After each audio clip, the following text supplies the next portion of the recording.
Yo, yo, yo, and welcome back to Creeps and Crimes Podcast. I'm Taylor. I'm Morgan. Happy Thursday and happy episode 194. 195. Are we sure? Yes. Now 194, and 194 was today. 195. No, it is 194. You're Yeah. so right. 195 is when I come back. Yeah, because we did not say 194. Yeah, damn it. 194. 194. The girl is right this time. Look at that. Married woman still right. Still knows her numbers. Tay-Tay's at the beach right now. I'm at the beach begging to work. Begging. Finding me to schedule a meeting probably. Still right now, currently. I almost did it this morning, but I backed down. And I let it be. Because she needs to be on a vacation. Well, I hope you're having a grand old time. I hope you have a great time editing this. Me too. So I was supposed to have an appointment today to get my backyard sprayed for mosquitoes. Oh, the rain. And then I was supposed to have my car appointment to get my oil changed tomorrow because that was convenient for me because my mother was going to be here and then she'd pick me up. Well, I get a phone call first today at 8 a.m. from the mosquito guy and they're like, hey, it's raining. It's not gonna be worth it. I'm like, okay, I figured this was coming. Sounds good. We'll reschedule for next week. 2 hours later, I get a phone call from the auto garage. Hey, we had an incident happen in the warehouse. What happened in the warehouse? That's what I'm wondering. We had an incident happen in the warehouse and we are down to 2 techs only tomorrow. Oh my God. Is there any way that you would be willing to reschedule to help us out? I mean, when you're gonna literally word it like that, of course. Yes. So I hope everything's okay over at the auto you garage. have to ask them what happened. I know, but I'm hoping. But if it's like a death, then I would feel really If it's bad. a death, it'll be in the news. You're right, actually. So anyway, now my car's not getting done until Monday. Yeah. So all of my appointments the end of this week canceled. Damn it, dude. I know. You had such a productive week. I know. But they'll get moved to next jammed week. into next week, though. My vacation time. That was the point of all of this. That's where I was getting at. Yeah, you're not on vacation. Now I have a vet appointment, a car appointment, and a pest control appointment. Are you sure you don't want to do a meeting? I'm going to cancel all of them. I'm going to say, hey, we had an incident Yeah. in my home. Do you mind all. if to reschedule to help us out here a little bit? Oh, shit. And, Ollie's got his vet. And I have a very funny story about my walk yesterday, but I'm going to save it for Pipe and Hot Goss. Oh, that was dirty. One, I don't think that, I want to say it publicly. Okay, yeah. After we did talking about ripping asshole. Oh, by the way, we did a switcheroony. Okay, we did a switcheroony from the switcheroony that we originally had done. We did like 3 switcheroonies in a row. Yeah, like boom, boom, boom. So basically what had happened, last thing you guys heard was that you were going to get the episode that we recorded for you guys to have last week, this week. But instead, we decided to give that one to Patreon, which we'll explain on Pipe and Hot Goss over there on Patreon. It's a me thing. Okay, to be honest, it's fully a me thing. So I'm forced Morgan to get ready today so we can record this one for you guys next week, which she's going to edit. I'll edit the intro and the ads for you. And then... Okay, so I was going to leave myself a note, but I won't even hear this. You won't even hear this part. Okay. Unless you want to. Then you can hear it. I'm going to let you hear it. Yeah. Good luck, Taylor. Yes, good luck to me in this piece. So do you have anything to say? I have no update on the hidden treasure chest in my house. Oh, no. Sadly, unfortunately. Oh, I do. I have a bird incident that happened this morning. Yeah, Logan was telling me about it. Yeah, so long story short, no one got hurt, okay? I mean, someone did get injured, but no one's dead. Long story short, Logan's like, I'm going to take my sweet little cat girls outside while I eat my lunch. And, me, Big Mama's upstairs working. Lunch break never heard of her. Yeah, I don't know what that is. Don't know what that is. So I all of a sudden hear like a rustling outside. So I get up and I go downstairs and I see Logan through the windows pacing back and forth, bending down, feeling around in the grass. So I run out there. I'm like, what in the hell happened? Right before this, I heard him throw cats inside and slam the door. Okay. So I thought something had happened to my cats. So I go running out there. Mind you, I'm in a slip. I'm in a literal like nighty slip. I know. I love it. I actually want to go buy myself You one need to go weekend. get one immediately. It's phenomenal. They're from Target. They have a slit up both sides of your legs so you could do a wide stance. They're the What's the wide stance? You can hit a wide stance if you need to. Bedtime squats. Bedtime squats, Yeah.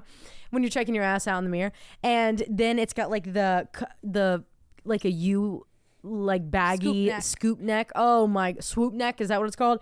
Anyways, they're spaghetti strap, super thin material, phenomenal. So you go running out Phenomenal. in your slip. I go running out in my slip. I'm like, what's going on? He's like, it was so awful, Taylor. I was standing here eating my ramen. About that time, I see Nona jump up on this bush and pull it down. And like a tag team, Ophi jumps up into the bush. Mind you, Nona and Ophi have hated each other. They're just becoming friends. They're just now becoming friends. Recent. It's like been like 3 weeks because you made a comment about it. Like I've like 2 recordings ago where you were like, I've never seen them stand beside each other like that. Together. Yeah. Ever in the same room. They're becoming friends finally. It only took a year and a half. And so anyways, like in a tag team, Nona jumps up, pulls down these bushes, mind you, are thorns, pulls down the bushes. So it gives Ophi like an open garage invitation to jump into a bird's nest where 3 baby birds just hatched. They're like still at the bottom of the nest, like snuggling with each other. All pink. Grab the mommy. Mama. Pull the mommy out. Yeah. Oh, they didn't care about the babies. They wanted mama. No, they want a mama. Ophi grabs mama. Noni with Ophi grabs mama. Logan grabs back of neck of Noni and Ophi, throwing his ramen in the fucking yard. Bye-bye, ramen. Yep. And grabs them. They let go. Mama bird does a little swoop-dee underneath Logan's legs. Goes between his legs like Home Alone style up into a tree. Logan checks on babies. We don't touch babies. We just make sure the nest was fine. It didn't fall out of the bush. The bush is like a really thick one. So the babies were fine in there. I looked all over the ground to make sure not one fell out. And then we tried to check on mama, couldn't find mama. She just came back like an hour ago and got in her nest with her babies, and she's okay. Thank God. Good. I thought Logan was going to have a fucking conniption. I was telling him, I said we had a bird's nest that would reappear the same spot all the time growing up. It would drive the dogs crazy. Yeah. But specifically, it would also drive us crazy because they would always make their way in our house. No. It's the front door. It was in the very front door on the side. Because we would open the door. And they would just... Little bitches. I can't tell you how many birds we've had in the house and how many birds we've had in the garage. Oh, yeah. I've used to have hummingbirds in the garage all the time growing up. All the time. There's nothing even in that thing that's red. Yeah. They just... Other than that dangly thing from the light, you know, where the motor is. Yeah, you know, was that just like a emergency puller stopper? That was for the garage door. Manual. Yeah, that's how you do it manually. I've never touched it. I always thought it was gonna like make the house explode. I know because we've been through our garage doors in our household. We were manually doing that shit a lot. All right, we went through those bitches. You did, didn't you? Oh shit. Oh yeah, I was never allowed to touch anything with the garage doors ever. Like big thing, no one touches the garage doors. Really? But mom and dad. Yeah. Period. So when you went in, you just hit your button. Yeah. Or were you allowed to park We had in a there? code. In high school, where'd you park out? In the driveway? I parked at that point in time. Everyone was parked. It was just me, mom, and dad. So we just parked in the driveway, and all the toys, all of the thousands and thousands of toys were in the garage. So like my entire life growing up, the garage was only for like playtime and shit. So that's why I'd have to go ask, hey, will you come open this damn garage door so I can get my scooter out? Yeah. Get it open. Yeah. Or right now. I need to scoot. But did y'all park in the garage? Yes. Oh, okay. Well, also up until the point like Mitchell got a car, he was outside. When Marley started driving, also outside because my dad had a boat there and a boat there, my mom's car in the middle. Mm-hmm. And you know that. You know Bucky wanted 3 boats and Beth said, I need a spot. I'm going to have to have a spot. 3-car garage and I will be parked in there. And I'm going to be in one. And it's not going to be 3 boats. 100%. So then eventually he had this, this boat was so old, probably from the 90s. Mm-hmm. My mom, he finally got rid of it. And it had holes all through it and he would keep it.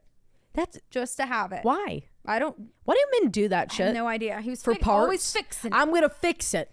No, so you're not. She finally made him get rid of it. And then we all started parking in the garage and my dad would be outside. Yeah. Because it was nice for school. Yeah, that is nice. And my daddy's fine. Did you guys see the reel that Taylor posted that you guys were all commenting about her hair? Yeah, did you see it? How luscious it was? How luscious and gorgeous. How long it was? And voluptuous. Well, that's a shout out to Pros. Yep, pros.com/CAC besties. That's a new code. PROSE.com/CAC besties. And you can get luscious hair too. Don't forget to go check them out. We love them. Anyways, let's hop into it. If you're driving, throw that shit on cruise control. If you got a glass, pour that shit up. And let's get creepy.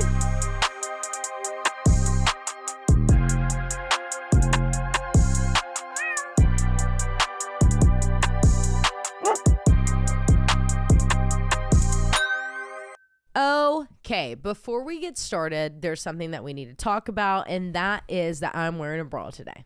It's Honey Love, isn't it? It's Honey Love. You know it's my what is it? My crossover bra or your crossover that bra, guys. This silhouette bra. I'm obsessed. Morgan has the silhouette one that has like the sheer on it. I have the one that's got like the shapewear on it. Keeps my boobs looking perky and 10 out of 10 recommend. You can wear it all day long and you don't feel like you need to take it off as soon as you get home. In fact, when I take my bra off now, my boobs kind of hurt low-key. Don't tell my mom because my mom will say that she was right and I can't take that. My mother always told me to wear a bra Me too. Your boobs are gonna get saggy. It's our generation. It's our generation. We're bringing it back. Yeah, we're bringing it back. Okay, bring bras back. Bring bras back. Specifically, Honey Love bras. Honey Love's best-selling crossover bra that we have is so comfortable. It's sure to be your no-go-to. This bra gives all the support of traditional bras without using any underwires. Plus, it has mesh detailing that adds a little touch of sexy for all your lovers out there. I'm telling you guys. This is the one bra that you'll actually enjoy wearing and you won't want to take it off. For a more relaxed lounge bra though, we recommend the V bra. It offers this like very traditional support from a regular bra without that uncomfortable underwire. It's designed to lift and separate with molded cups, and it is not a shelf-like bra, so you're not getting that uniboob effect. And the best part is that Honey Love's bras have no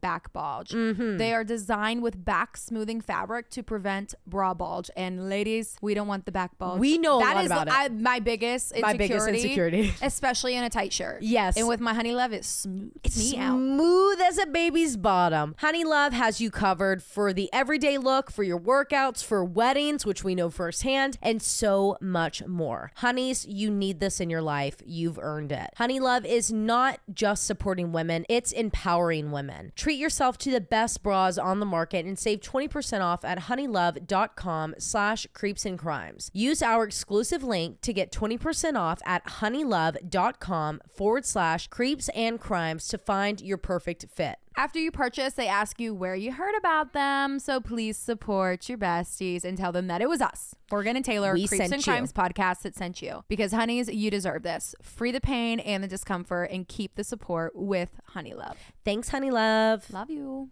Okay, Morgie. Alrighty, the first one we have is from Anonymous using she, her pronouns. The title is motherfucking clickbait. My dad talks to me from the other side. Yep, you won. You won. Not sure if my email sent from Instagram, so I'm sending it again. Sorry, besties.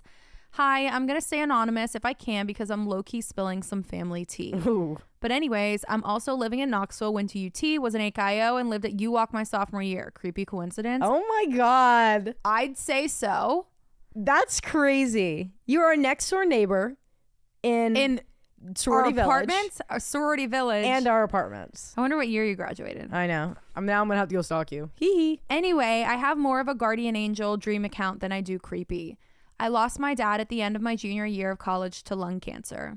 I think the first time he visited me in my dreams was 2 months after he passed. In the dream, we were walking on a path somewhere with a cabin. Now, my dad was weak when he died. Really weak. Like my now husband had to hold him up to be able to use the bathroom. Oh. So in my dream, I asked him if he was sure he could walk with me. To which he responded, "Darlin', I could walk for miles here." Oh, my heart. Oh my God. Darling. Now, the second time I saw him was probably a year later. I had just found out I was pregnant unexpectedly with that same boyfriend at the end of my senior year of college. It was spring break and my boyfriend and I had driven to Texas for me to visit friends who went to school there. He proposed with all of them there. Aww. Sweet. On our way back to Tennessee, we stopped in Nashville to pick up our dog from my mom. I had yet to tell her that I was pregnant. As I slept on the car ride, my dad popped into my dreams again, and he explicitly told me, "Don't tell her yet." Oh. And said he couldn't explain why right then. Well, I told her anyway. It was a disaster. No. And 2 weeks later, I found out I was having twins and had to basically tell her all over again with the same reaction. Oh my God, I'm so sorry. Oh my gosh. My dad knew before I did. The last time I could remember a dream with him in it was 2 months later. I was on a beach family vacation with my now husband's side of the family. I got in my feels about my family, how I don't even know what grandfather name my dad would have wanted my daughters to know him by, how they wouldn't know their grandfather, etc. Someone had told me on the trip not to worry because my dad likely met my girls' souls in heaven before they came to me. That's true. That's true. This brought me a lot of comfort, as cliche as it is. So when my dad popped by in my dreams, I asked, have you met my daughters before I have? Did you choose them? And my dad, just as blunt as he was alive, asked me, how would I have done that? Now, here's where it gets a bit eerie. My 2 eldest brothers, I'm the baby by 12 years, came to visit during my dad's anniversary this year. They hadn't come up before, so I really got to play host. One night, we were reminiscing and talking about our dad, and I told them about my dreams, to which one of my brothers told me he's had a dream about him as well. Now, my family sort of fell apart when our dad died. My mom and my older brothers haven't spoken to my 2 eldest brothers since my dad's funeral. In this brother's dream, he said our dad was angry. He was lecturing him, telling him to fix it. As he's telling us this, a black and dark blue butterfly starts flying around us, landing on each of us and sitting for a bit. Oh my God. It actually freaked me out.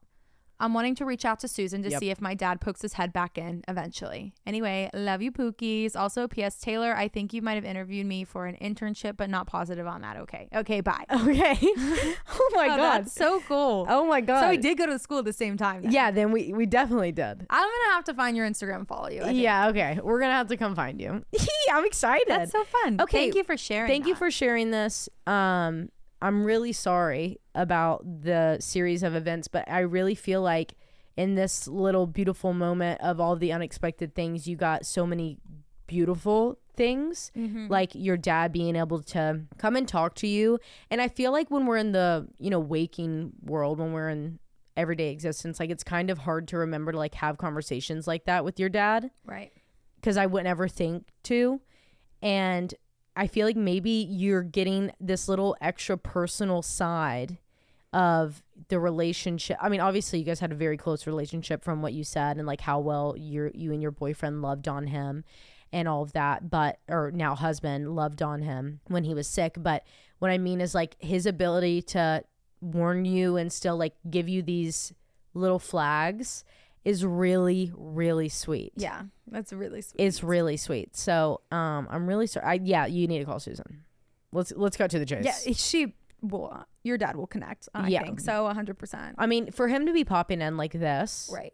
Yeah, and I feel like with Susan, you can get him to elaborate a little bit more on things that he just kind of drops in your dreams. Because in addition to talking to you in your dreams, I'm sure there's signs and things that you're getting, and maybe you can get more. It's a really cool story. That's a really cool story. The next one we have is from Adam using he, him pronouns. Welcome to the boys club. Hi, Adam. Hi, Adam. Title, please read third email sent. Okay, Adam. We started off on a bad foot. My bad, man. That's on us. That's on us. We take full blame. Sorry about that, Adam. Hello, Creeps and Crimes. He, him. You can use my name. I also want to say thank you for reading this. I am a crime fan, but I have a creepy story that happened to me and still happens today. I found your podcast a while back and I started listening to y'all from the first episode. Adam, straight to jail for you, my Straight to jail. I want to say thank you for reading this, and I hope it comes across okay because I'm dyslexic. My name is Adam. Adam, we're never going to judge. I am 51 years old, and around 11 years ago, I was living with my girlfriend at the time. I'm going to try to keep this story short. She and I were expecting our first child. Well, early in the morning at around 3 a.m., I was woken up by a noise, or I felt something. I have never woken up that early, and I was looking around the bedroom from my bed. Then outside of the bedroom door on the banister was sitting a small child. It looked like a little boy from years ago. He looked like he was a child from the 30s with the clothing that he was wearing. To be more specific as to what he looked like, I would compare it to a newspaper boy on the street from back in the day. So I thought I was dreaming. But it happened again 2 days later, and then again 2 days after that. And then it stopped. But then when we had my daughter Athena, it started up again. But this time it was not scary. I felt at peace and had a clear mind. I tried to talk to him to see what he wanted. So fast forward 3 years, and we are planning a wedding, and we are expecting our second child. Then this same child visited me again, and the same thing happened. So I just thought there was a spirit attached to the house. So I looked up the house and all of its info, but there was nothing that had happened there. The house was built in 1976. So 2 years later, we moved to a different house. Then I woke up at 3 a.m. again, and there the small child was again. So I thought the spirit was just attached to me, but I don't know where I would have picked it up. I did some research on my life to see where I went that I could have picked up this spirit. I had seen the spirit about 12 more times. A couple of years after my last visit from this small child, I was at my aunt's house talking about it with her and my uncle. As I was telling her the story, she asked when it started, and I told her, and she said that she found a picture of my grandfather and me. Well, a little backstory. I was the only grandchild to see my grandfather. I had 4 great years with him, and he passed away at the age of 40 from lung cancer. Well, this is a short backstory on my story about what happened to me and still happens today. So then my aunt gave me a picture of my grandfather when he was a small child, and that was a child that I had been seeing at 3 a.m. all of these years. Gosh. I was freaking out because of it. Then I started looking around, and in my kid's doorway, sitting in a chair, I could see him. I told him thank you for watching over my kids. Well, at least I took it as my grandfather there in my life watching over my kids. That's very sweet. Oh, that's a really good story, Adam. And I love that he showed you in like almost a way that you not that he was that age, but like that was your age when you last were with him. When you last saw him. So maybe he had been coming to you since you were 4. A kid, yeah. In that way. And maybe that's why at first you were like, oh, because maybe you had like put it out of your subconscious, of your subconsciousness. Wait. Subconscious? I don't know. Something like that. You put it out of your mind from when you were little, like you kind of blocked it. And then as you gotten older, when you saw him for the first time, you're like, that's fucking creepy. Yeah. But in reality, it's him just like coming to talk to you like you did when you were a kid, because maybe he's like, I'll, hang out with your kids too until you guys are ready. Yeah. And then he came back whenever you were expecting, right? Yeah. Aww. I wonder if he was there when you were a kid. Yeah. That's really sweet. Like maybe really he got sweet. you through like big moments in your life and you just didn't remember. Thank you for sharing that. Thank you so much, Adam. Okay, the next one we have is from Casey using she, her pronouns. Title is Hey Bitches. Hey. Casey says, sorry about the subject line. I'm just trying to get your attention. I'm Casey, she, her, and I love your podcast. I've written in before, but I forgot about this case until my dad reminded me last night. It could be a creepy account, or one of you could use it as a case since it's both kind of creepy and crimey, but would probably work better for Morgan. I'm not a great storyteller, so this might be all over the place, LOL. Growing up, my grandmother was very close with her uncle, Ellsworth Road. That's a sick name. Ellsworth Road. Ellsworth Road. So, grandmother was absolutely devastated when he went to serve in World War II. My grandmother was about 5 at this time, so she doesn't remember too much, but there are several letters she has that her uncle sent her from his deployment. Ellsworth was sent to be aboard the USS Dorado, a Gato-class diesel-electric submarine. During this time, submarines were fairly new and there were a lot of issues that came with them, which I'll get to later. The Dorado launched on May 23rd, 1943, from Connecticut, heading for the Panama Canal Zone. Ellsworth would write letters to his sister, my great-grandmother, telling her about his time in other countries, and would ask her to relay messages to my grandmother about how much he missed her. Around Guantanamo Bay, Cuba, was a plane meant to provide coverage for the Allies over the open waters. It was known that German submarines would also travel this area, so they were looking out for them. They had, however, received the wrong description of the restricted areas. This means they were unclear of where certain subs were allowed. On October 12th, the plane identified a submarine they believed to be outside of the restriction area. They attempted to make contact but were unsuccessful. Since they were unable to identify if the sub was an ally, they attacked it with a demolition bomb. Holy shit. About 2 hours later, the plane identified a second sub, and when they attempted to make contact, the sub fired at them. Oh. So they dropped a second bomb. This second sub was confirmed to have been with the Axis powers. On October 14th, searches began for the USS Dorado as it had not reached the Panama on its scheduled date. It was discovered the sub had been missing since the 6th. Oil and debris were found around Guantanamo Bay, some of which had belonged to the German sub that had been bombed, but other debris was attributed to the first sub that had been bombed. It was never clear if this debris was from that night, but it was from the Dorado. Oh. There are a few theories as to what really happened to the USS Dorado. The most common is that it sank due to friendly fire. It is believed they were sank by the plane in Guantanamo Bay and that they were the first submarine they had bombed. It is believed that the submarine was having issues with their communications and were unable to identify themselves to the plane, resulting in the plane dropping a bomb. The second theory is that they were sank by the Axis powers. They could have encountered another plane or submarine and were fired upon somewhere between their starting point and Guantanamo, and that the current carried its debris to the area it was found. There was also an enemy minefield near the route the Dorado was taking, so they could have encountered it and sank as a result of setting off a mine. The final theory is a little more dark. Because of the issues submarines had during this time, it is possible the Dorado sank due to these complications. Oh, God. It could have reacted poorly to the pressure of the depth they were in and filled with water, causing the crew to die by drowning. Ultimately, it is not clear what happened to the Dorado, as only some debris was found and the full submarine was never discovered. Ellsworth Road was extremely close with his family and his crew he was with on the submarine. My grandmother always spoke very highly of him and said he was one of the best men she ever knew. It is a tragedy what happened and that the men will never get to rest peacefully as their bodies were never recovered. I pray for the other families of the men who were on the Dorado and that they can find some comfort. I love you ladies and all the work you do. You tell your fans stories with so much passion for the cases you cover. You always have so much respect for the victims and amplify their stories. I love both of you so much and I really hope you see this even if you don't cover it on the pod. Stay creepy. Whoa. I need to look into this. This was the first creepy account, just so you know, that because the second I saw that this had something to do with history and World War II, I was like, Logan, can you come in here? Because I just wanted to make sure that everything was good. Anything that has to do with history or anything like this, I just always like to double check. And my husband is a fucking historian. Yeah, he probably knew about it before. No, he didn't. He knew of the USS Dorado. He knew of it, that there was something that had to do with it, but he didn't know the full story. So he literally was like, is this what all of your creepy accounts are like?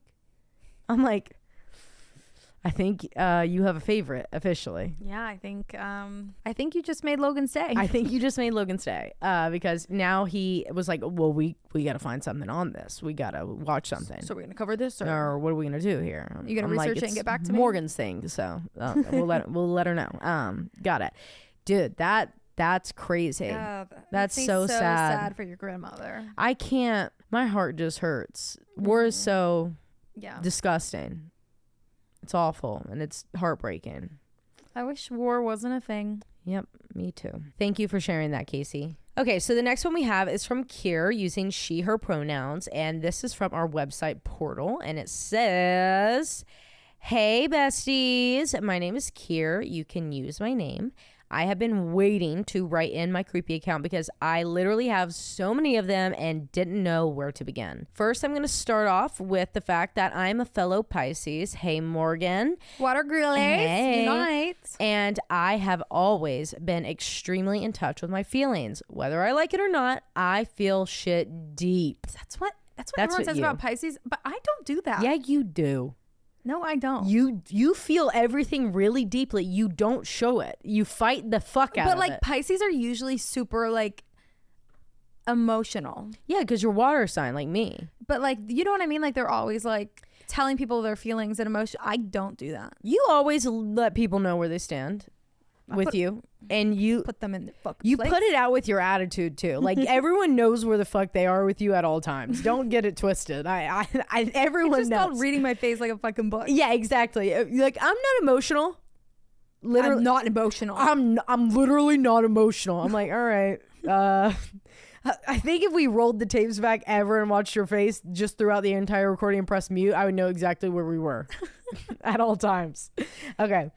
Whether I like it or not, I feel shit deep. This is manifested into what I call my premonitions as I've gotten older. Ooh, a few years back, I was staying at a beach house with my cousin for the entire month. I live on the coast, so it was basically a vacation away from home for the month, LOL. I still went to work and did all the things, but just had a sweet place to stay and sleepovers while doing it with my favorite people. That sounds really fun. We should do that. Let's do it. Anyways, it was a Sunday and we had woken up to go lay on the beach as we had been doing every day. For some reason, I woke up that morning with a tight chest and what I can only describe as my version of anxiety. But nothing was wrong. Everything was perfect in my life at that time.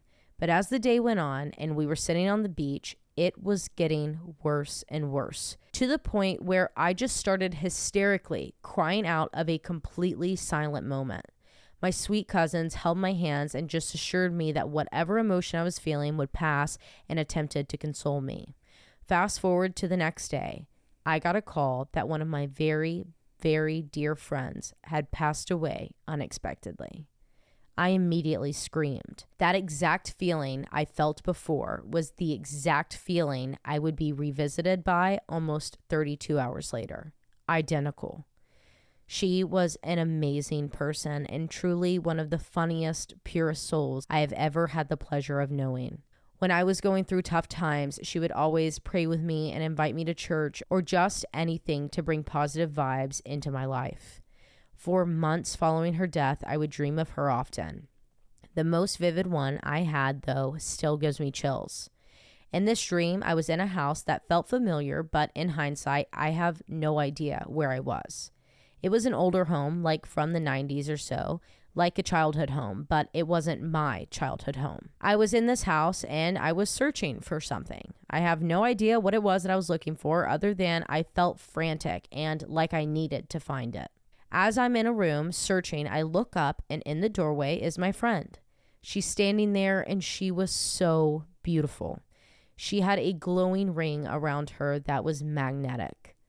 I started to weep in my dream and she just smiled and shakes her head almost as if she was laughing that I'm so shook up by her being there. She assured me that she was okay and that heaven was even more beautiful than she had imagined. She told me that she was so proud of me and that I was going to help her, quote, make heaven crowded. When I woke up from that dream, I was sobbing. I wanted so badly to go back to sleep so that I could see her and be with her again. And even now, as I'm writing this, I have tears in my eyes because that feeling was like nothing I had ever felt. I have never been so sure of heaven as I am following that dream. I know she is there with Jesus and she is making everyone smile from her contagious laugh. Anyways, this was the first major time that premonition feeling occurred, but it has unfortunately revisited me since then. For instance, the morning before my grandpa passed away, the day before my grandma fell and broke her hip, hours before I found out my ex-boyfriend cheated on me, all the same, unfortunately, familiar feeling of a tight chest and killer anxiety. But it's something that I am now able to view differently, and I'm thankful for these feelings and warnings from God or a higher version of myself. Whatever it is, I am content and thankful. I hope you girls enjoy this story. I have other creepy accounts that I would love to share. I used to live in a 100-year-old farmhouse, and some weird stuff was always happening to me. I would be happy to share next time. XOXO, your bestie, Kier. Kier, send the stories in. Send the stories in. What a really gorgeous story. Scary, but and very good premonitions. And I know how scared you feel whenever you get those premonition feelings. Yeah. Especially because you feel like something. And now you know that there's something to expect behind it. But I like that you have found contentment from it. I think it's really cool. A really gorgeous story. Thank you so much. Thank you, Kier. So this is from Caroline, she, her pronouns. The title is Paranormal or Power of Suggestion. Hey, ladies, I'm back. And I know that you're probably sick of hearing from me by now.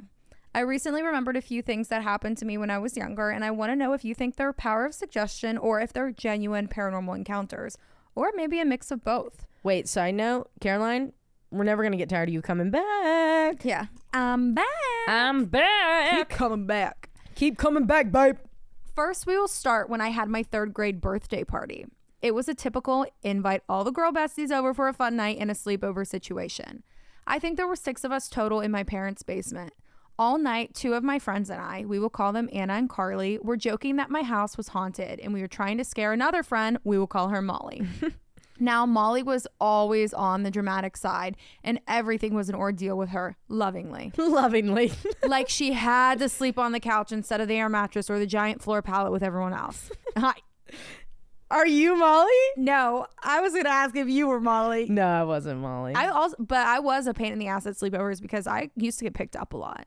Oh, no. Yeah. Not all the time, but there was There was like an instance for like 3 months straight, I would say, or maybe like a year straight of my childhood where I just couldn't do it. I didn't want to. You know, for the most part of my childhood, I just started being like, you're going to come to my house at least 5 times before I'll go to yours. Yeah, I always had them at my house. Yeah, you had to come to my house multiple times. I had to see what your routines were. Mm-hmm. Anna, Carly, and I spent the sleepover portion telling ghost stories and really trying to give Molly a good spook to make her pay up for taking the couch. After a while, we all gave up and it was just Anna and I awake, quietly talking. In my basement at the time, there was a room with a pool table, the den, a tiled area, a small closet, and a bathroom. Taylor, I made you a floor plan. Don't worry. Shut the hell up. Let me go scroll. The small closet had a door on each side connecting the pool table room and the den. With the... Yep. She's on Canva. She's on Canva. I know Canva when I see Canva. She's on Canva. That might be Microsoft, actually. The small closet had a door on each side connect. I only said that because the original, when you put an original shape in, it's blue. Yeah, you're right. Okay, the small closet had a door on each side connecting the pool table room and the den, with the door on the den side being a pocket door and the door on the other side being a normal door. While Anna and I were talking, the pocket door, which took a decent amount of effort to open, slowly slid open a few inches, and we swear we saw this black shadow slip through the gap. Oh, God. We never spoke about it after that night, but we both saw it. Nobody had been sleeping close enough to the door to open it, and we also knew we were the only two awake. Another story involving Molly was at her house for her birthday. Molly and her sister were born on the same day, a year apart. And on their birthday, her sister's party would be in the theater room upstairs, and then Molly's would be downstairs in the basement. Again, it was a hangout sleepover, and of course, since I was there, ghost stories were told. This night, the stories got intense, and it progressed to like Killer in the Woods type of stories. We reached a point where people were genuinely scared, so we stopped stories and we were getting settled to sleep. These are the original podcasts. Just after we turned the lights out, we heard knock, knock, knock. 3 loud and slow knocks on the locked basement exterior door. To this day, I don't think I have ever run up multiple flights of stairs as fast as I did that night. This one I know was probably just a neighborhood boys messing with us, but in the back of my head, I always wonder, what if it wasn't classmates who knew about the sleepover? What if it was a ghost? Or what if it was real and something much worse?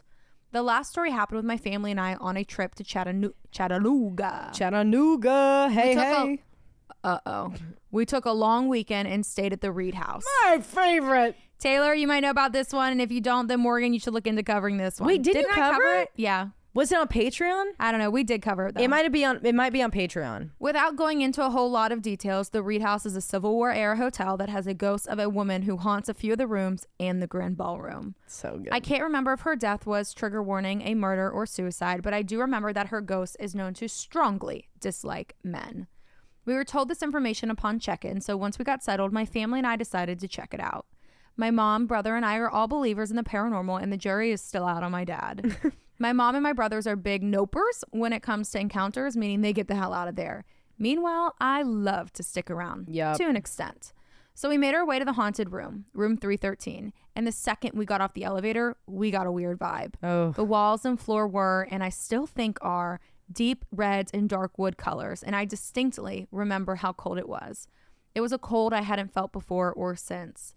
We got to the room and instantly my mom and brother bolted, leaving me and my dad outside the door.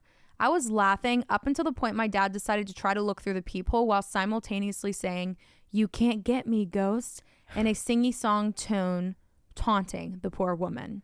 Oh, God. I, too, bolted, and by the time the elevator got to us, my dad came up jogging and laughing while calling us wimps. We all piled into the empty elevator, and we pushed the button to go to the ground floor lobby. When the doors closed, the elevator started going up, and we didn't think much of it, thinking that someone upstairs had also called the elevator. When we got to the top floor, floor 5, the doors opened to not a soul standing there. Again, not thinking much about it, it was probably someone had forgotten something and had to run back to their room.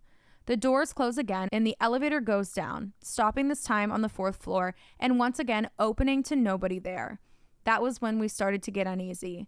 The doors close, the elevator goes down, stops on the 3rd floor, and the elevator stops. Oh, God. At this point, there was a genuine panic running through me, and after what seemed like an eternity, the doors opened to, you guessed it, nobody. The cycle repeated itself on every floor until we hit the lobby. Some have tried to explain this away by saying someone before us pushed all the buttons, but elevator buttons reset once the elevator reaches the top or the bottom floor. Also, don't you think we would have noticed the panel fully lit up? What do you think? Anyway, loves, keep up the absolutely amazing work. I've been binging trying to get to the beginning. I'm almost to season 1, so you can go ahead and pre-ground me. Love y'all. Yep, and you're grounded. And you're grounded. And I love the kitty cat in the Tennessee jersey. So stinking cute. And by the way, it is Canva. I did confirm. I could tell by the lines on the front door. Yeah. Yeah. or whatever that big blue box is in the front. Let me go back to it. The main stairs to the main level. Yeah. Yeah. Love a good Canva. Thank you for sharing that. Also, I don't think it's power of suggestion. I think they're paranormal. Now, I do think maybe if you were suspecting that neighborhood boys would come and fuck with you guys a little bit when they knocked on the door with your sleepover, that could have been power of suggestion. Well, yeah, but at the same time, I feel like they would have like owned up to it eventually. Yeah, they would have been like, oh, "Did you guys have a girl? Did you girls have a good night the other night? Did anything scary happen?" And you know, boys, they would have. Did anything scary happen? Yeah, you're so right. Yeah, it'd have been you guys scared? Their entire fucking personality. Ghosts? Yeah, they would have been so annoying. You would have known. You know, men. Yeah, you know them, even from a young age. Okay. Well, Caroline. Thanks so much, Caroline. Send all the stories. Love at your ball. Yes, Thank you. And I love your kitty cat. He is. I just want to just give him a big smoochie. Just a big old schmoochy bear. Okay, so the next one we have is from Kelsey using she, her pronouns, and the title is House of Hell. I'm kind of loving it. Here we go. Hi, my name is Kelsey, and I am from a small town in Alabama. I'm a huge fan, and Thursdays are a holiday between me and my bestie Lex when a new episode comes out. So I've been wanting to submit a creepy account since I started listening in season 1. Oh, why'd you start at season 1? Well, I'm glad you've been with us that long. Yeah, that's really cute. I guess I'll start from the beginning. My family and I used to live in a very old mill house for about 11-ish years until my parents got divorced. 2 of my older sisters decided to use a Ouija board when I was a toddler, and ever since then, living inside that house was hell. Literally. How kind of your older sisters that to do is that so to you. older sister of them to do. Yeah. They're in their mean sis era. Yeah, definitely. Their bad sis era. Oh, God. I think the first occurrence was one night when my mom was laying on the couch, and from the living room, you could see straight into the dining room and then straight into the kitchen. We were all asleep and my mom was watching a movie. She looks up and she sees my sister, Laken, walk by her with her head hanging down and her hair covering her face going to the fridge. Laken? What are you doing, Laken? What's wrong with a messy bun? You crazy girl. Brush it out of your face when Push you're it walking. back. Or you're going to trip. Okay. She calls her name and no answer. So, of course, she calls her name again and no answer. My mom goes into the kitchen and my sister is not there. So immediately she goes into her room and my sister was asleep. So she wakes my sister up and asks her why she didn't answer her. And my sister explains to her that she has no clue what she is talking about and that she has been asleep the entire time. You got the grunge. Fast forward a month or so and my cousin was staying the night with us. We're all asleep and my cousin sees my other sister walk by the same way, hanging her head down, hair covering her face. She calls her name and it looks at her. Good night. And there is no face there. Good night. Just all black, no facial features or anything. Another incident was when my mom and dad were asleep and my dad got up to pee. My mom hears what she thinks is my dad coming back into the room and get into the bed and cuddle up, spooning her. A minute or so later, my dad walks into the room from using the bathroom and my mom freaks the fuck out, realizing that it was never my dad that got in the bed with her. Why does this happen? We've read. If that ever happened to me, I'm fighting air. I am fighting air. I don't know what I would do. I'm violated. I'm out of the bed, stripping the sheets. We're moving. We're SWAT team searching the house. I will literally knock on Susan's door and say, "Get in, dude. Get in, bench. Get in, bench. Get in, bitch. We're going cleansing." That's a great one. TM. Trademark. T the fuck M. All right, moving on. Okay. My dad never got in the bed with her. Next incident was when I was little and I was playing school. I used to want to be a teacher so damn bad. I was standing up at the console table type thing, quote unquote, grading papers. LMFAO. Me too, dude. I used to do that. I would write crazy shit too. I bet. Red mark. Kathy, you're going to have to do this again. Marshall, you're so stupid. Wrong. Oh, you had real people to do it with. Yeah. I was sitting there with me and all my dolls. And I'm like, really, Bobo? This is the best you could do? Well, when Marley was the teacher, which was always. Oh, yeah. I never had my time to shine. I was always the student. So then you roped Marshall in there. Yes. Rodeo style against his will. Yes. Come in here. You're being my student. He's like, Grandpa, I'm tired of it. I'm tired of this, Grandpa. And that's too damn bad. Keep subtracting. Jeez. Oh my God. That'd be worse being the student. Okay. Under Marley's reign, it was. Oh, dude, I'm sure. I'm sure. I was standing there at you as a student would be horrific, honestly, though. I was a great student. The I was such sister a suck student? up. Oh my God. As a sister student, I was terrible, but as a real real student, student? I was such a Me suck too. up. I'd be I was a sucking everyone's teacher's fucking dicks. pet. Yeah, I was me up too. their dicks. I'd bring in biscuits. Yeah. In the mornings, donuts, hot Well, chocolate. my mom didn't do that because I had to walk to the bus stop. Oh no, I'd be like, Dad, we have to go buy Dunkin' Donuts, so we need to leave early in the morning. Actually, we didn't have a Dunkin' Donuts at the time. All we had was a Daylight Donuts. Yeah. Gotta go I was just Daylight always the Donuts. little tattletale rat. Little fucking rat. But like, did you hear? Did you hear what was going on? You're such a little fucking tattletale rat. Anyways, Taylor was dating Logan, but then Logan looked at this is what, yeah, I would do that. you would tell all the tea. Yeah, I would. You were that bitch. But the teachers also would be like, "What's going on with Taylor? What's going on? You're right. And I'd be like, Taylor was dating And I Logan, would tell and then too. Logan was swinging on the swing set with Jackie. They would have to come ask me, but the second they And now asked me, he's I'd dating spill. Jackie. He walked up to Taylor and said, Bye. "I want to swing with Jackie today." And then they broke up. And then they broke up. Or my thing was mainly collecting the drama from the girl fights. I would know what the fuck every little bicker was about. Like, I'll never forget this one time my friend Emma threatened to give someone a knuckle sandwich. And my teacher came up to me and was like, so what the hell was that about? Because Emma was beside herself, sobbing, crying, not okay. And I was like, so basically, so-and-so walked up. And I know who all these people are, but I like still... I would never want to say this about them, but she was being a little fucking baby bitch. So she walks up to Emma. We didn't have all the Power Rangers were taken. I'm sorry. Like, what are we gonna do here? Create a new one. What?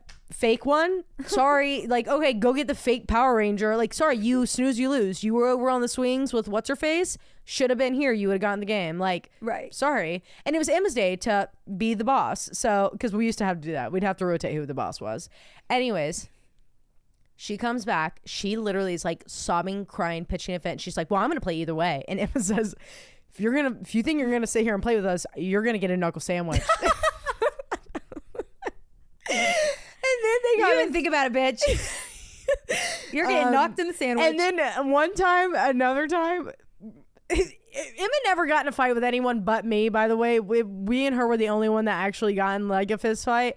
But like another time, Emma said another bickering, another thing went down. Emma was the boss that day, and Emma was a fucking dictator when she was the boss. She comes in and someone was fucking around. His name, I know what his name was. His name started with a D, and he kept fucking it. We wanted to, okay, we got there first. We were on the bottom, like shaded area in the play area, and it was first come, first serve. So you know we were running out there. What kind of playground kids were you guys? I was a swing girl always. I would run out to claim my swing. Oh no, No, I was directing plays. if someone was on my swing, Oh no, I would throw the biggest tantrum. I hated being on the swing, so I get car sick. I get seasick. Oh no, I love the swings. Yeah. And I always swung the highest. Sorry.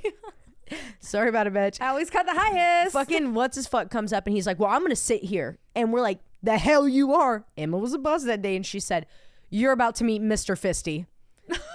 Like, whoa. As an adult, sounds bad. Like, you know. I was about to fist you. Fist you. Whoa. Call the police. But every time the teacher would come over to me and be like, what's going on? I'd be like, basically, so-and-so ran up, and I would tell all the tea, and she'd be like, okay. And like, do you know what's going on over there on the monkey bars? And I'm like, yeah, actually, Jack and Jill, shouldn't have climbed the hill. Shouldn't have climbed the hill. Basically, they got in a fight today at lunch Jack and Jill because joke in 2 episodes in a row. it's the only thing. I literally spent all night editing that. That's why. Yeah, I'm still in that episode. Everybody else has moved on. I was either swing girl or Foursquare girl. Sometimes Foursquare? kickball if the boys were being nice. Well, we didn't have like when we were old enough to go to the side where you could play Foursquare because they had like big Foursquare areas. We no longer had like the swing sets and all the shit. Scratch that. I was a big jump rope girl too. Oh yeah, I'd be out there but I sucked. I wasn't good, but I wanted to be good really hard, but I'd pee on myself the whole time. Oh no, we would do like double dutch. Yeah. I love doing double dutch, and I sucked. I would trip over it. I'd piss my pants. It was awful, but I would do it every time. I was just fucking champion at Foursquare. No one can talk to me. So about wait, it. where was your playground? Like go to? I was everywhere, dude. Oh, you ran. You were a runner. No, no. You were a runner, weren't you? No, I switched I told you the boss switched every day. So the boss would determine before we went out, we're hanging out. where are we going today, and we would say, okay, top 3 swings or slide. So calculated. Oh yeah, because we had to go. We had fucking things that we were directing. You know, like whoever was the boss, like directed the play of like whatever was playing. Like these are the rules. Absolutely not today. And they were fake games. They were not real. They were fake characters, fake games. Mm-hmm. I would make people do treasure hunts for rocks that I would pull out. They all look the same. And I would hide them in places, and I'd be like, "That's not it." I'd be like, "That's not Rocky." Well, you have no idea. Oh yeah, I'd be like, "That's Rocky. That's Julia. That's Rose." I would name all the rocks, and I'd be like, "Go find them." And whoever finds them the first and brings them back to me, I'll be sitting here on the metal monkey bars. That's hilarious. I stayed far away from the basketball courts. Oh, we didn't have basketball courts. I had no interest of being there. No, I was swing girl. I was Foursquare, jump rope in. Yeah. Or I was placed on the brick wall to stand there and watch everyone else.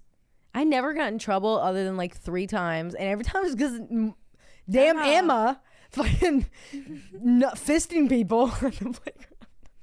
By association. Yeah, go stand on the wall. What was your punishment?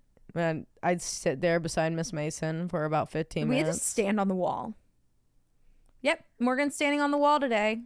And I never and got you had to stand, that trouble. You could not sit on the wall. You stood. Okay. I did get in trouble in gym, and we'd have to stand on the fucking wall and watch everyone play bear tag, and I'd be pissed as hell. I'd be like, "That's my turn." Wow. Have fun. Where are we at? Yeah, good luck, Morgan. Okay, playing teacher. That's where we were. Yeah.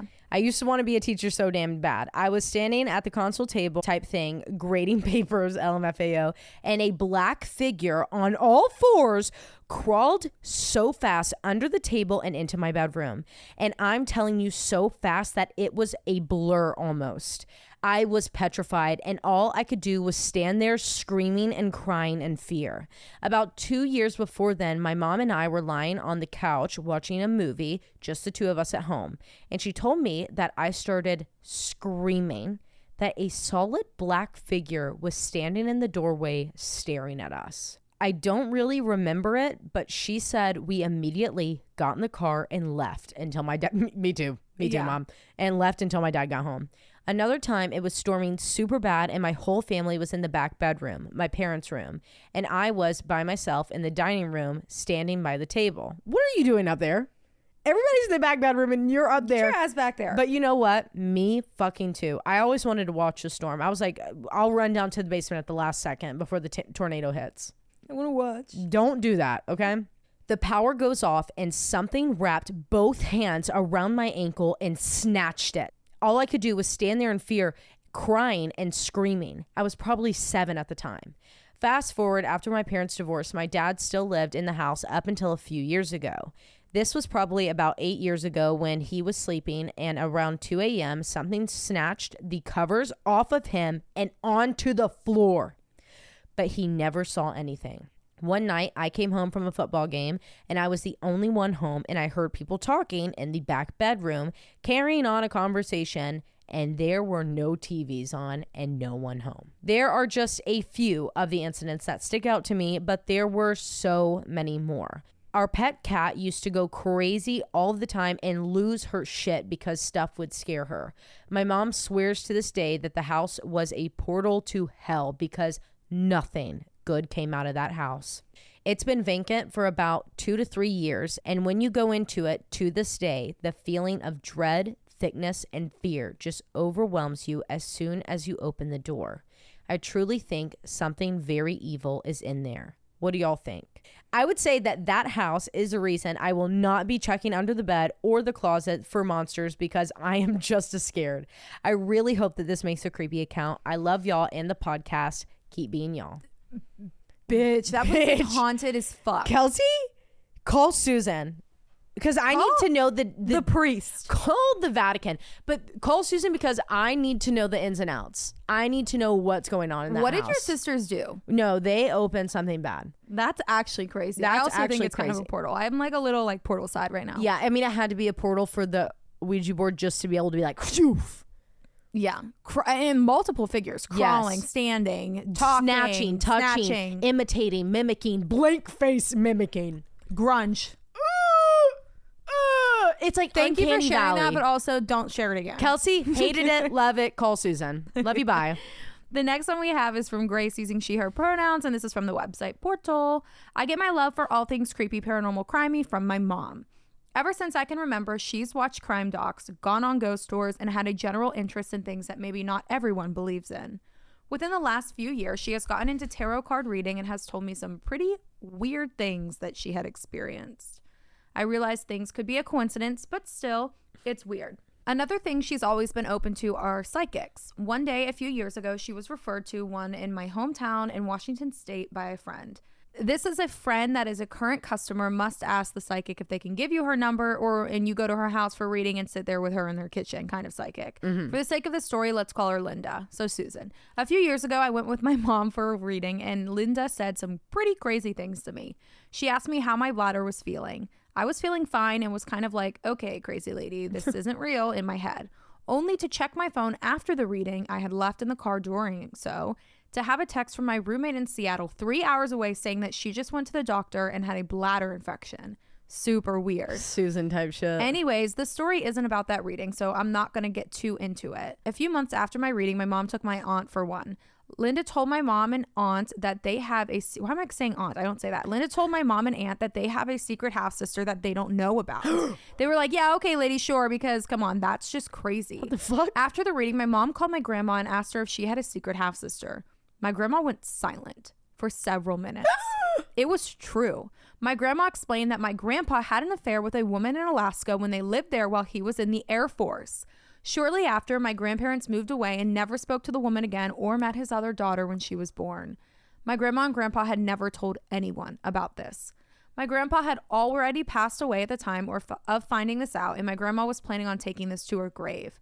This straight up blew my mind. I could not believe it. Linda over here really spilling our family secrets. Yeah, damn, Linda. But that's not... Damn, Linda. Damn, Linda. But that's not the only secret she spilled. April 2022, my mom called me out of the blue and asked me if I was pregnant. I had a miscarriage in November, and if you've had one or know people who have, you don't go asking them if they're pregnant afterwards. Right. You probably shouldn't ask people regardless, but you hopefully get my point. Yes. I asked my mom why she would ask me that, and she said because Linda told her that I was. Well, that bitch Linda ruined my surprise because I was 11 weeks pregnant and was going to surprise my mom when she visited my husband and me 2 weeks later. Linda! Also, so hard to keep a secret from my mom, but I really wanted to have the happy moment in person with her when she was visiting. Aww. We lived 3.5 hours away from each other, and we hadn't seen each other since I found out that I was pregnant. I have never been able to lie to my mother, so I told her our news on the phone and that Linda was the worst for spoiling my surprise, lol. My mom told me the whole story, and earlier that day, she took my grandma for a reading, and while the reading was for my grandma, Linda will pick up things about other people that are there too. At one point in the reading, she looks over at my mom and said, "Your daughter is pregnant. It's a girl, and she's healthy." There is literally no way Linda could have known this unless she hacked into my doctor's office database and read my file. Because hardly anyone knew about it, and no one in our families even knew yet. She obviously didn't do that and is the real deal here, folks. She also said she would have hair when she was born and have blue eyes. My husband and I both have brown hazel eyes, but my mom has blue, so there was maybe a chance our baby could have blue eyes. We also hadn't done any testing or anything, so we didn't know the gender yet. Again, blew my mind and still can't believe this really happened, but at least it makes for a good story. Fast forward 2 years, I have a healthy 1.5-year-old toddler who is in fact a girl, born with hair and has the bluest of blue eyes. Oh my God. While I do realize that people, of course, can be fakes, I truly believe Linda is not. This is how we feel about Susan. Linda's You're one of your into Susan. words how we feel about Susan. Linda equals Susan. The things she said to me and my family are just too crazy accurate. I wish I could tell you more, but I don't want to take up an hour of your time. Thanks for taking the time to read my story. You two crack me up every week. I love the pod. Love you, besties. Damn. We need to link Linda and Susan up. They need to become besties? Wait, what? They together would be... They could save the world. They could save the world. Yeah, they could save the world. Damn, that was a good story. Or end the world. Or end it. With secrets. Yes. They know everyone's those secrets. two. Fuck. You can't get a fucking secret past No. Susan. If I have something in my head, I'm like, don't let her hear it. Don't let her hear it. Guys, when Sometimes we think she hears what we talk about. anytime we're like just like talking about Susan just in passing, we're like, dude, you know, Susan, she can figure that. We're like, damn it, she heard us. We'll get a She knows. text. Oh, well, Susan. Hey, girls, just thinking about you. We're like, fuck. Damn it. Speaking of, Susan literally just texted me like when we started this podcast about the live tomorrow. And she's like, just want to chat. Just want to chat. I'm like, damn, Cutie Susan. pie. Thank you so much, Grace. Thank you so much, Grace. Okay, our last story is from Anonymous using she, her pronouns, and the title is Iceland Haunted as Fuck. Hey ladies, my name is Blank. I'm from Boston, Massachusetts. She, her. Longtime listener, new to Patreon, happy to be here. Let me start this story off by saying I am not Icelandic. I have done my own research and learning via museums, word of mouth, and reading. I have been to the country a few times, and I am fascinated by its history and mythology. There are inaccuracies in the If there are any inaccuracies in the context I provided, I sincerely apologize. Iceland is an old settlement / country. As you know, when something is old, there are hauntings. Period. Icelandic paranormal culture and folklore is rooted in a mixture of paganism beginning from the first Norse Viking settlers beginning in 870 AD and Scandinavian Christianity. Christianity began to take over fellow Scandinavian countries such as Denmark and Sweden between the 8th and 10th century, eventually making its way to Iceland. Much of their folklore is recorded in the Icelandic sagas, which I am definitely not qualified to say anything about, but they are an extremely interesting depiction of the world via the Vikings' eyes and onward. I highly recommend you guys to take a look into them, maybe for Patreon, smiley face, heart. Say less. Yeah, Morgan, go ahead and get that thing pulled up. Get that thing pulled up. My most recent trip to Iceland, I spent my time driving across the ring road, the circle of the country, and learned quite a bit about their folklore. Trolls, hidden people, and elves are some of the most notable creatures in Icelandic folklore. Many natural formations in Iceland are believed to have been built by the trolls. One specifically that stuck Oh God, here's a pronunciation. Okay, At least you wrote it out. one specifically that stuck with me is the Kulugflur. Kulugflur.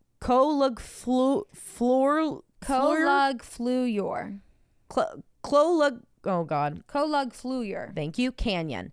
Built by a female troll named Kola, who lived inside of it where a bridge crossing the river currently sits. The hill / canyon is home to her and her treasures, where she has buried them and put them under a protective spell.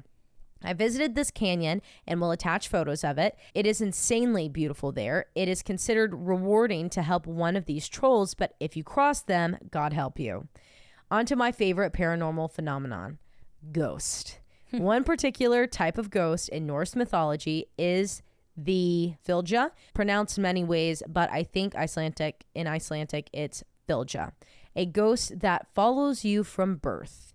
It is said to be a beautiful woman who follows you as a guardian or attendant in life. And on to my personal creepy account. I'm scared with all of the prepping we just had. I'm terrified. Me too. But I'm excited. My friend and I stayed in some pretty remote areas during our trip. Think of the most remote place that you've ever been to and amplify it by 10.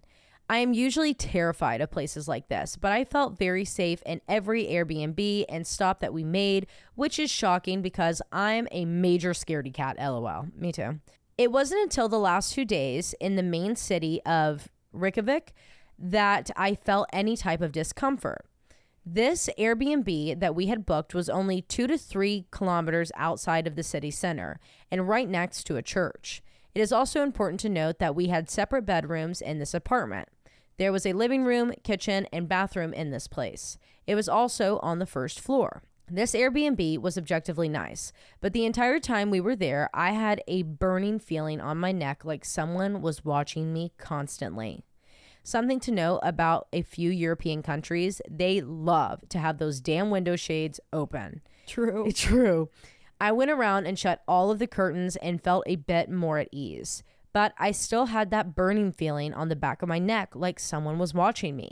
I am highly sensitive to spiritual activity. I am also extremely paranoid, so I blame a lot of those clairsentient feelings on paranoia. I tried to ignore it because it honestly scares the shit out of me, despite me thinking it's cool, lol. One of the nights we spent in this Airbnb, my friend and I had separated in the city and done our own separate things, going to bars, lol, and I had decided to call it an early night the last night that we were there.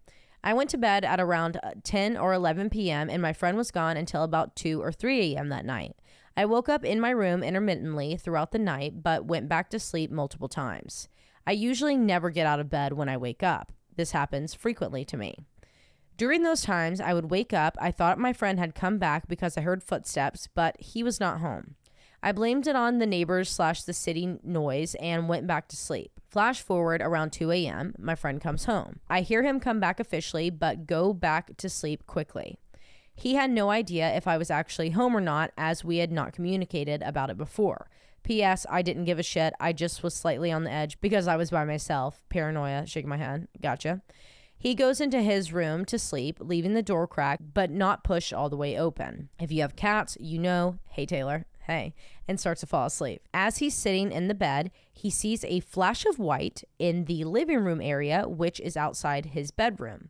Thinking that it was a TV, he tries to settle into bed and go to sleep. As he's sitting there getting ready to go to sleep, he sees something out of the corner of his eye. It's a black figure. The figure then begins to move into his room, pushing his door open further, slinking and moving strangely around the side of it. It stays in the exact spot that it lands, staring at him. He sits in the bed, originally thinking that it was me, and he was calling my name over and over again. No answer. He starts to freak out, and he pulls the covers over himself and goes to sleep while this figure he couldn't make out stares at him. He said he did not feel threatened by it. He said that he, quote, heard me use the bathroom and get up to get water at around 3 or 4 a.m. though, which I definitely was not doing because I was dead asleep during these hours. I had zero idea of anything that was going on. On our trip home, he told me this story and I almost shit my pants. This is coming from a guy who doesn't believe in the paranormal. He always tries to give me a logical explanation for these experiences, and I personally believe whatever it was not evil, and it showed itself to my friend for a reason.